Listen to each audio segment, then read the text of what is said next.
Саясатчы Өмүрбек Текебаевка кол салуу болду. Атамекен партиясынын лидери Өмүрбек Текебаевка 1 декабрда Бишкектеги парк отель мейманканасынын тамактануучу жайында кол салуу болду. Бул тууралуу саясатчы Жалбырак ТВ медиасынын Фейсбуктагы баракчасында түз эфирде билдирди.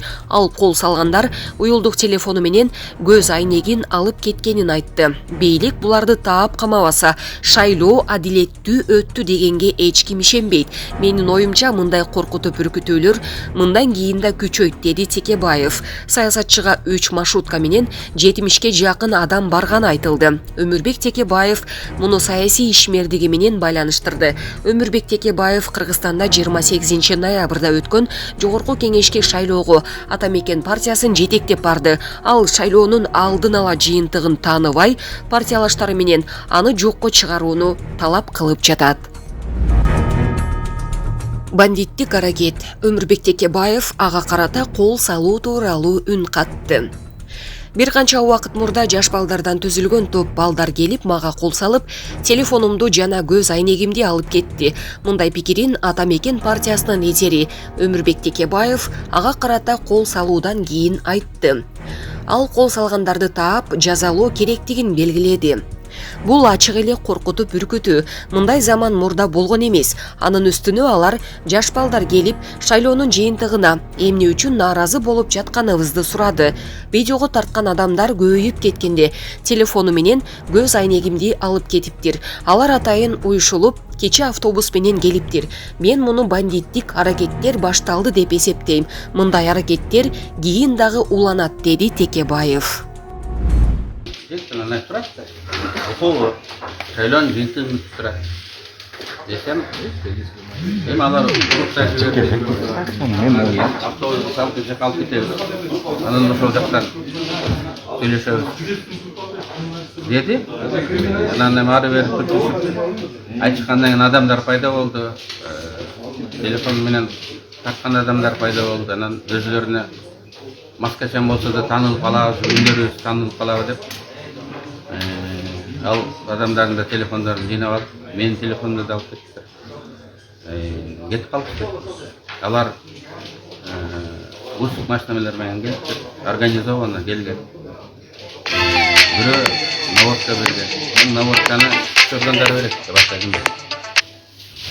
Анан ушул жерге келип, коркутканга аракет кылышты. Бул мага эле эмес, жалпы эле нааразы боло турган адамдарга бул коркутуу. Бизде мындай бандиттик башкаруу келип отурат. Тоого урдап чыгып кетмей, өлтүрүп коймой, көмүп коймой. Мынакей шайлоо бүтө элек жаңы башкаруу формасынын жүзүн көрүп отурабыз. Алар ушул бүгүнкү бийликти колдойт экен. Бүгүнкү бийлик жакшы бийлик келди деди, эл тандап алды деди.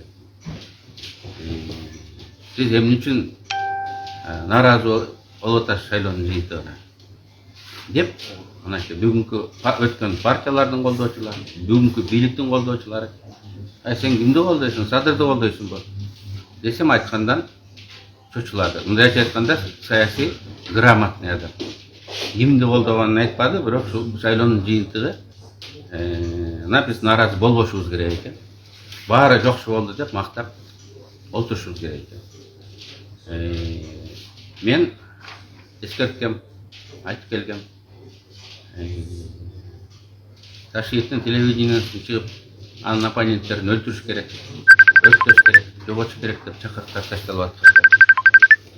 Кечээ эле Ак Суу Ысык Көлдүн районунан жаштар чыгып, биз барабыз, ал иттерге көргөзөбүз, алар кантип шайлоону жаман өттү деп нааразы болду деп айтканда эскерткем. Эгерде бийлик буларды кояй дебей турган болсо, тескерисинче башынан сылап стимул бере турган болсо, автобустарга салып келип койгуза абед бере турган болсо, өлкөдө Түркмөнстан болуп кетиш бир пастык иш. Азыр байкашымча сиздин бетиңиз сыйрылып анан шишип турат окшойт. Аларды көрүп балким таанылып калабыз деп чочуп кетишип, анан кийин бир главарь бар экен, ошол качканда башка балдар топурап эле жүрүштү.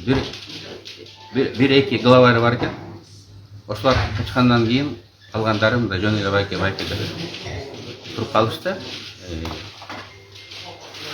Садыр Жапаров ошол главарларын таап камаш керек.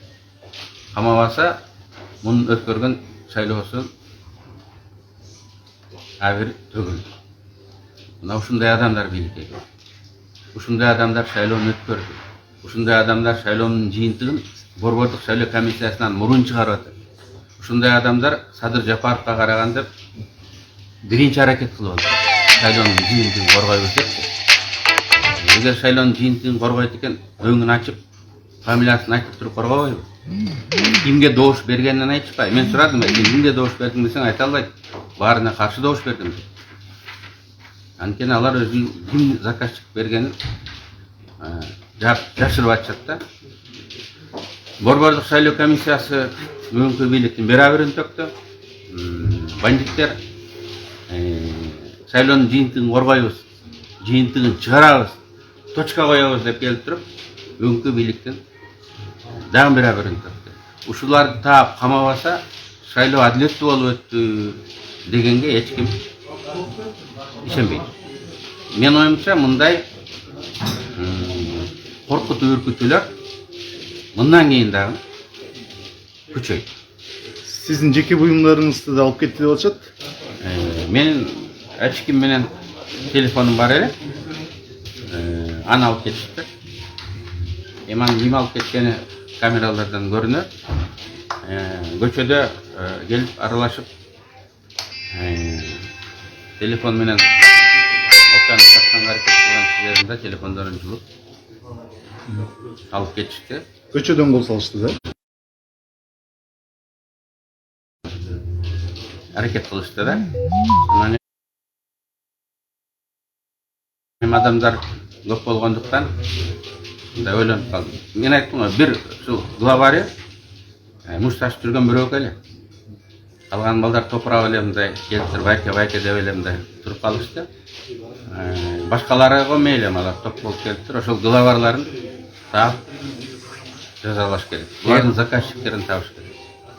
Шаарда камера толтура, булар каерге жыйналды, каяка барды, кайсыл машина менен келди. Алардын баарындай иликтесе болот. Мен жана Канат Касановдун түз эфиринен кайрылдым. Ошол телефон алган балдарга. Эми ал жеке буюм да. Эми ал 10 000 сомдук эскирип калган Samsung сага байлык деле болбойт. Ал кезде мен үй бүлөмдү, апамдын акыркы видеолору, сүйлөгөн сөздөрү бар эле, бул мен үчүн баа жеткес. Адам еркилик болуп, эркек болуп, ошол телефонду алып келип койгула. Мен түрмөдө бандиттер менен толтургам. Алардын да жигиттик матып сапаты бар. Алардын дагы өзүнүн кодекс чести бар. Анан бийликтин заказын аткарып келип кол салып, анан жанагындай жеке буюмдарды алып кеткен бул басчылык. Мындайды түрмөдө дагы жаман баа берет. Адам болгула дагы алып келип Аркателдин службасына таштап кеткиле. Эгерде көзүнөн Скажите, с чем вы связываете нападение, когда это все произошло, и то есть с чем вы это все связываете, да? То есть политика или это бытовое? Это может быть. Это чисто политическое нападение. Это начало политического террора. И начали именно с меня. Думали, что тогда другие тем более испугаются. И они обвиняли нас в том, что мы посмели сомневаться в итогах выборов. Они говорят, почему вы митингуете возле центральной избирательной. Жанар Акаев, Шайлоо 100% таза өттү деп айта алам. Жыгылган күрөшкө тойбойт экен. Жогорку кеңештин депутаттыгына Альянс партиясынан талапкер Жанар Акаев бул жолку шайлоо тууралуу жеке пикири менен бөлүштү. Бул жолу чындап эле административдик ресурс колдонулган жок. Добуш сатып алуу аракеттерин чектегенге да катуу чаралар көрүлдү. Бийлик бул жагынан алганда чын эле эркин көргөзө алды. Бир гана маселе эл адашып, көп учурда жаңылыш белгилеп алышы ыктымал. Анткени өзүңөр билгендей, жаңы эреже боюнча партия кайра анын ичинен бир талапкер белгилениши керек. Анан электрондук урналар так иштеп берсе эле. Бул жолу шайлоо 100% таза өттү деп айта алам. Жыгылган күрөшкө тойбойт экен.